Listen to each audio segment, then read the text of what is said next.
வந்திருக்கும் விருந்தினர்களை இதுபோல்தான் தட்டி அழைத்து வருவீர்களா? இவரோ நம்மை மகிழ்விக்க வந்தவராயிற்றே, இவரையுமா? என்னை பார்க்க வேண்டும் என்று பெருங்காலுடன் ஒருவர் அலைந்திருக்கிறார். அவரை காண இந்த பக்தன் ஏன் துன்பங்களை அனுபவிக்க கூடாது பிரபு?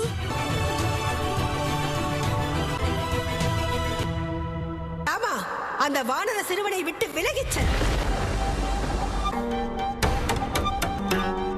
அரண்மனை வாயிலில் வைத்து இவனை பார்க்கும் பொழுது உன்னை சந்திக்க வேண்டும் என்ற ஆர்வத்தில் உள்ளான் என்று எண்ணினேன். அது பொய். அவனுடைய நோக்கம் வேறு ஏதோ ஒன்று. அப்படி இல்லை என்றால் அவ்வாறு நடந்து கொள்வானா? விளக்கமாக சொல் மந்திரை. இவன் என்ன அப்படி செய்தான்? என்ன செய்தானா? இந்த வானரன் என்ன செய்யவில்லை என்று கேளுங்கள். இங்கு வருவதற்கு முன்பு காவலர்கள் மூலமாக தெரிந்து கொண்டேன் இவன் தான் வாசனை திரவியத்தை கொண்டு வந்தான் என்று. ராமா, இவனை விட்டு விலகியே இரு. அம்மா, நான் சொல்வதை கேளுங்கள். என்னையும் என் பிரபுவையும் பிரித்து விடாதீர்கள். அரசே ஆனந்த வெள்ளமே. இளவரசரே கேட்கிறார். என்ன சொல்ல வந்தாயோ அதை சொல்.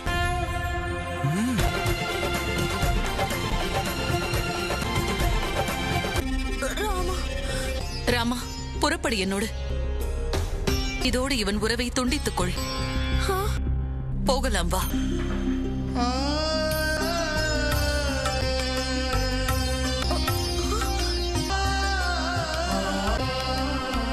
பிரபு, அம்மா, நீ எதுவும் சொல்ல வேண்டாம். இந்த வானரனை விட்டு விலகி இருந்தால்தான் உனக்கு நல்லது. அவன் இங்கு வரும் ஒவ்வொரு நொடியும் ஏதாவது ஒன்று நிகழ்கிறது. முதன் முறையாக இங்கு வந்து சென்றான். நொடியே உன் கால்களில் காயம் உண்டானது. இன்று என்ன நடந்திருக்கும் என்றே நினைத்து பார்க்க முடியவில்லை. அந்த இறைவனின் அருளால் தான் உனக்கு எதுவும் ஆகவில்லை. தேர்ந்தெடுக்க சொல்கிறீர்கள். நண்பர்கள் யார், பகைவர்கள் யார் என்ற வித்தியாசம் கூட இவனால் தெரிந்து கொள்ள முடியாது. அரண்மனையில் உள்ள 4 சுவற்றிற்குள் இருக்கும் வாழ்க்கைக்கும் வெளியுலகத்து வாழ்க்கைக்கும் வித்தியாசம் தெரியாத ஏதல்லவோ இது. பிடிவாதத்திற்கு நீங்கள் சுதந்திரம் அளிப்பது எனக்கென்னவோ சரியாக தோன்றவில்லை. எப்படி மற்ற இளவரசர்கள் அரண்மனைக்குள் இருக்கிறார்களோ அவ்வாறுதான் இளவரசர் ராமனும் இவர்களுக்கு கட்டுப்பட்டு இருக்க வேண்டும். இல்லை என்றால் வருவோர் போவோர் எல்லாம் அரண்மனைக்குள் நுழைந்தவர்கள். மன்னித்து விடுங்கள் தாயே. நான் எதற்காக என்னுடைய பிரபுவிற்கு தீங்கு விளைவிக்க போகிறேன்? அந்த திரவியத்தால் அவருக்கு தீங்கு ஏற்பட்டுவிடும் என்று தெரிந்ததுமே நான் ஓடோடி வந்து விட்டேன். என்னை கைது செய்வதற்கு நானே ஒப்புக்கொண்டேன். கூறுவதை நம்புங்கள் தாயே. நான் என் பிரபு ராமனோடு இருக்கும் வரையில் எனக்கு எந்த ஆபத்தும் வராது. ஏதேனும் துன்பம் அவரை நெருங்கும் என்றால் அது என்னை முதலில் எதிர்கொள்ள வேண்டும். உங்கள் வேதனை எனக்கு புரிகிறது. நீங்கள் எல்லோரும் உங்கள் மகன் ராமனுக்காக கவலைப்படுவது போல் என்னுடைய அம்மாவும் எனக்காக கவலைப்படுவார்கள். நீங்கள் எல்லோருமே என் பிரபுவை அதிகமாக நேசிக்கலாம். என் அம்மா என்னை நேசிப்பது போல. உங்களிடம் ஒரு பிள்ளை வேண்டி கேட்டுக் கொள்கிறான். ஒரே ஒரு முறை அவரை பேச விடுங்களே. என்னுடைய வாழ்க்கை அவருடைய கையில் தான் உள்ளது. ஒரு முறை என் பிரபுவிடம் பேசிவிட்டு சென்று விடுகிறேன் அம்மா. மறுக்காதீர்கள்.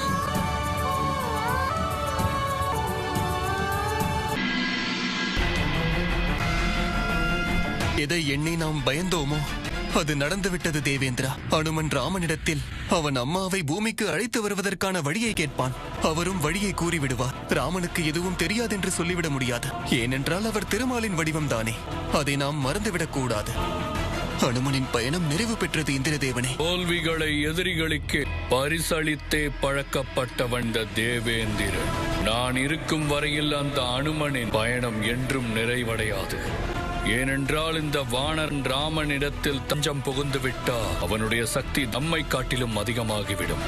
அதை ஒரு நாளும் நான் ஏற்றுக்கொள்ள மாட்டேன். ஆகையால் கூடிய விரைவில் நான் யார் என்று காட்டுகிறேன். அந்த அனுமன் செய்வது அனைத்தும் பக்திக்கானதல்ல, அவனுடைய சுயநலத்திற்காகத்தான் என்று நிரூபிப்பேன்.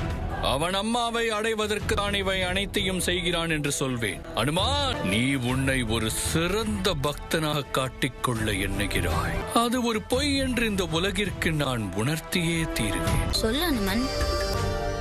வாழ்க ராமன். பிரபு, நான் கிட்கேந்தைக்கு சென்று பார்த்த பொழுது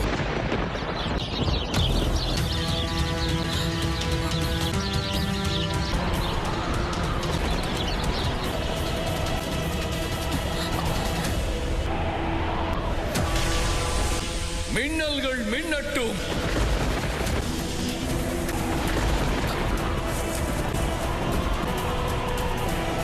என்ன ஆயிற்று?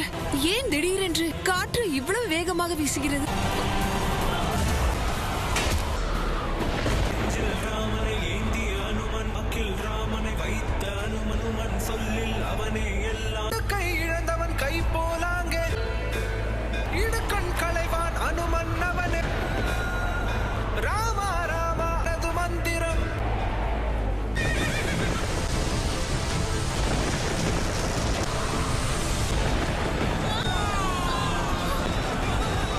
வேகம் கருத்து விட்டது. பெரும் மழை பொழிய வாய்ப்புள்ளது. எல்லோரும் அவரவர் வீட்டுக்கு செல்லுங்கள். சொன்னேன் அல்லவா, வந்ததும் வராததும் ராமர்களா? நம் நாட்டிற்காக, நாட்டு மக்களின் வாழ்விற்காக நாம் சென்றுதான் ஆக வேண்டும். சத்தியம் செய்து சொல்கிறேன், நான் இருக்கும் வரையில் ராமனுக்கு எதுவும் ஆகாது. அதோடு நான் நிரூபிக்க வேண்டிய கட்டாயத்திலும் இருக்கிறேன். என் பிரபு ராமனுக்கு நான் தீங்கு விளைவிக்க வரவில்லை என்று என்றும் நான் அவருக்கு கவசமாக இருப்பேன்.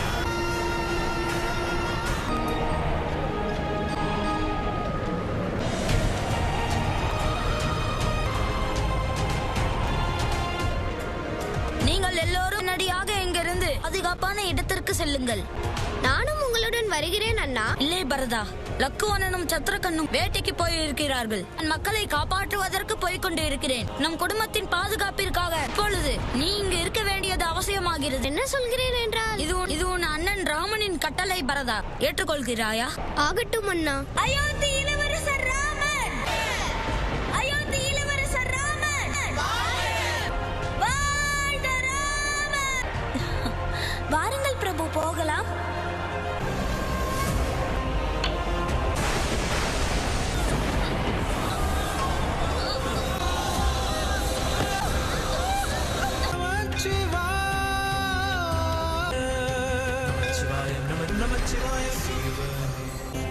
வணங்குகிறேன் எம்பெருமான்.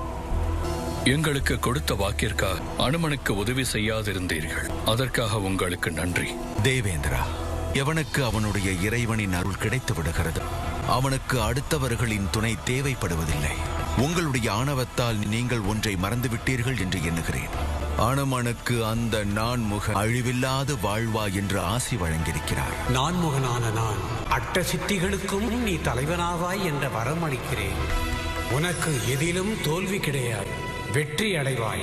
இப்பொழுது அனுமனுக்கு என்னுடைய உதவியும் தேவையில்லை. உங்களால் உருவாக்கப்பட்ட தடைகளை பார்த்து பயப்பட வேண்டிய அவசியமும் இல்லை. அவனை அழிக்க முடியாதென்று எனக்கு நன்றாகவே தெரியும். அதோடு என்னுடைய நோக்கம் அனுமனை கொல்வதல்ல, அவனுடைய பயணத்தை கடினமாக்க வேண்டும் என்பதுதான் என் நோக்கம்.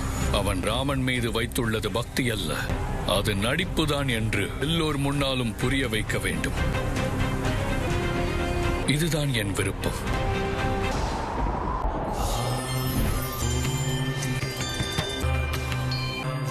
கவனித்தாயா? இதில் 2 இதழ்கள் தான் மீதமுள்ளது. இப்பொழுது அந்த 2 இதழ்களும் பறந்துவிட்டது. ஆனால் இவ்வளவு காற்று வீசியும் இதற்குள் இருக்கும் மகரந்தம் இதை விட்டு சிறிதும் விலகவே இல்லை.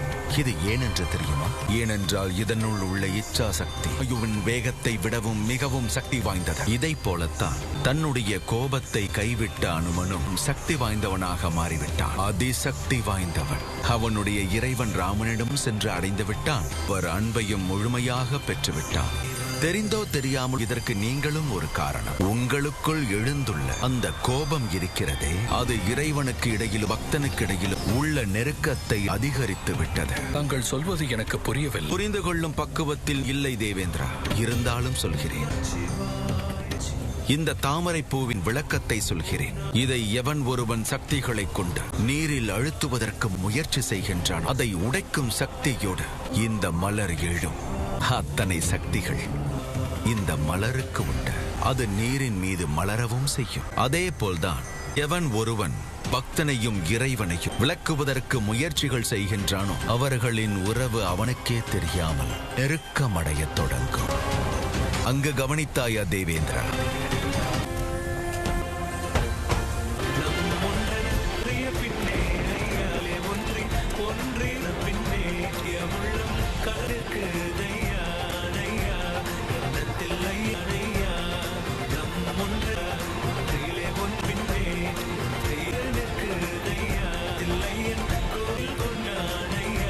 போயிற்று அனுமன்.